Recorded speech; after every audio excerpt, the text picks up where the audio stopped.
My name is Harriet Langford. I'm 62 years old and I live in Portland, Oregon.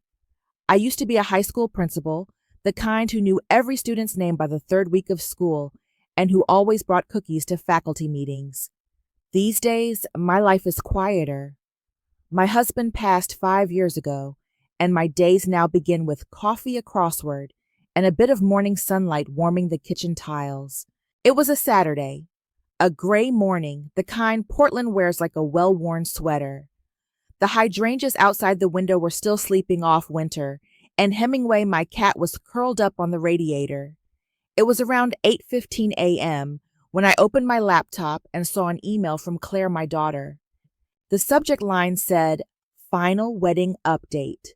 I remember smiling. My Claire had always been a bit dramatic with headlines, so I expected a long list of details, maybe new flower arrangements or a change in the reception playlist. Instead, the message was just 4 lines. She wrote that due to limited space and preferences from Julian's family in Paris, they had made the difficult choice for me to attend the wedding via live stream. There were intimacy concerns from his side. I would get a private link soon, she said. The email ended with "Hope you understand." LOL. No greeting, no warmth, just that. I reread it, then again. My fingers hovered over the keyboard. For a moment, I thought I had missed something. Maybe another message was on the way, something that explained this better. But that was it. I wrote back. 1 sentence. That's your decision. Thank you for letting me know. I pressed send and closed the laptop gently like I was setting down something fragile that no longer worked. The room didn't change. The fridge still hummed. The rain still tapped gently on the skylight above the kitchen. But something inside me had gone completely still. I washed my cup, fed Hemingway, took out the recycling. Everything moved the way it always did, only slower. I had planned to drop by the bookstore that afternoon, maybe pick up that new novel I kept hearing about. But instead I sat at the kitchen table for a long while, staring at the back fence. Claire used to paint her name on that fence when she was little. Purple block letters. The paint faded years ago, but sometimes in the right light I swear I can still see the outline. I opened the drawer where I had tucked away the wedding quilt I spent 6 months stitching. Claire always said she loved handmade things. I'd matched the colors to her childhood bedroom. Soft blue, a touch of rose, and small embroidery on the corner.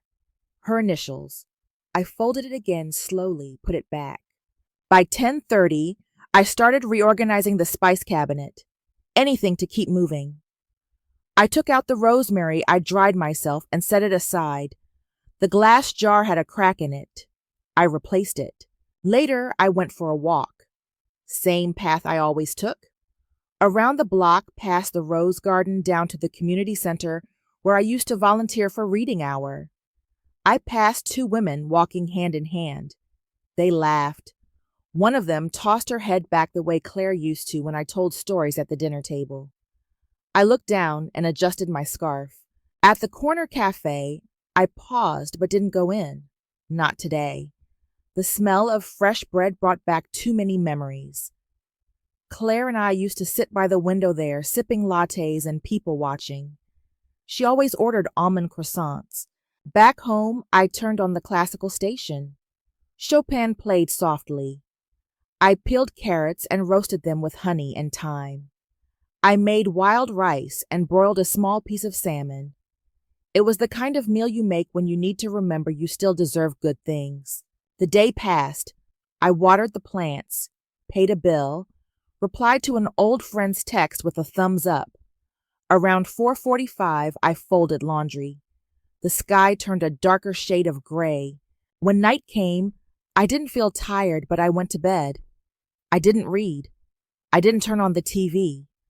I lay there staring at the ceiling fan spinning its slow rhythm. I wasn't angry. That's what surprised me. I wasn't even shocked. Somewhere deep inside, I think I already knew.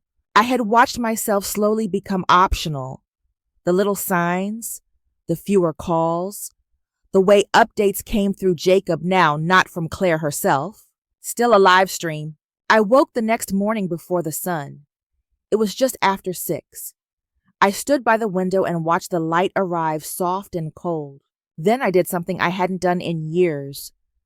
I opened the file cabinet in the hallway and pulled out the folder labeled Estate. I took out the trust papers, the savings account summary, the house deed, all of it. I made a cup of tea, sat down, and started thinking. Not about revenge, not even about disappointment, but about what to do with this new quiet space Claire had carved out of my life, and whether I was ready to fill it with something that finally belonged to me. The bank lobby was quiet when I arrived just after 9:30 in the morning. Light filtered through the high windows, painting sterile lines on the gray carpet. I waited at the front desk, purse in hand, my fingers wrapped around the small folder I had labeled Wedding Transfer. A young man named Austin greeted me. He had helped me before, cheerful and polite, in the way people fresh to life often are. We walked to his desk, tucked into a corner with a plastic plant by the monitor. I sat down, crossed my ankles, and opened the folder. I told him I wanted to cancel the scheduled wire transfer, $50,000, scheduled to go out 2 days from now. He blinked twice. He asked if something had changed. I said yes. He glanced at the file again, probably seeing the note about the previous $28,000 already transferred months ago. I could feel his curiosity waiting to be polite.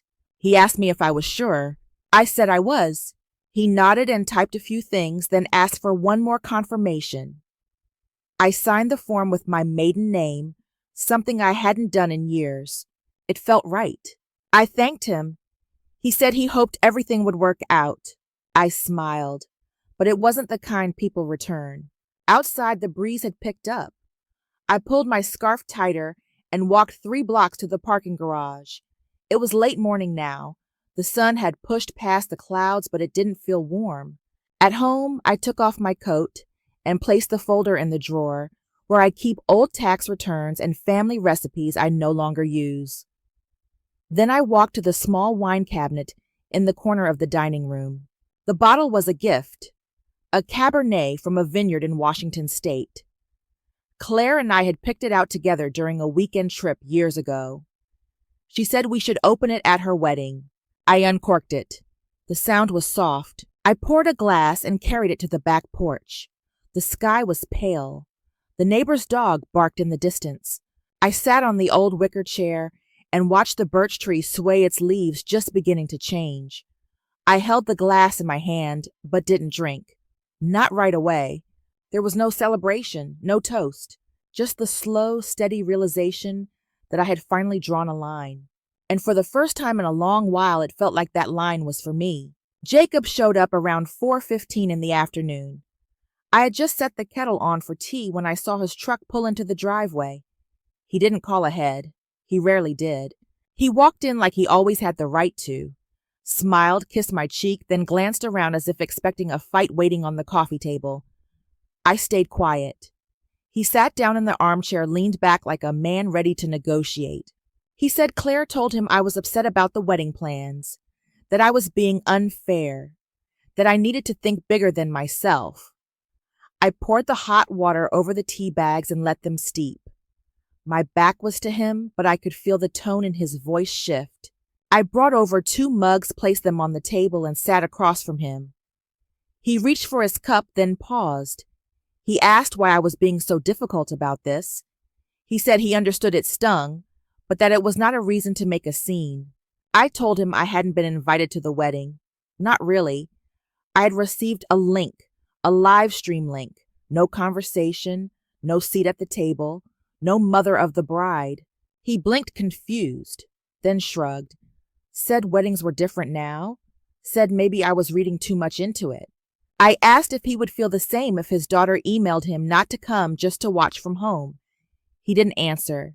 Instead, he told me I had a way of turning things into drama, that I made everything harder than it needed to be. Something inside me shifted, but I didn't raise my voice.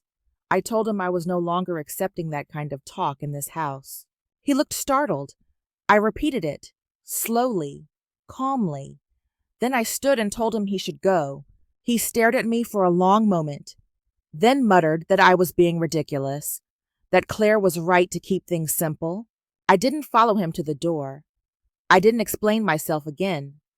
I just stood by the table hands around the warm mug and listened to the sound of the truck backing out.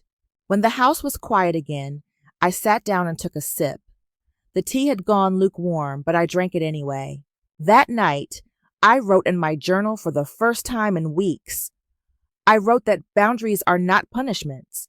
They are doors you choose to close when someone forgets how to knock. And for once, I slept all the way through. The first message came at 7:25 in the morning. One line. Things have changed. Can we talk? By 8:40, another.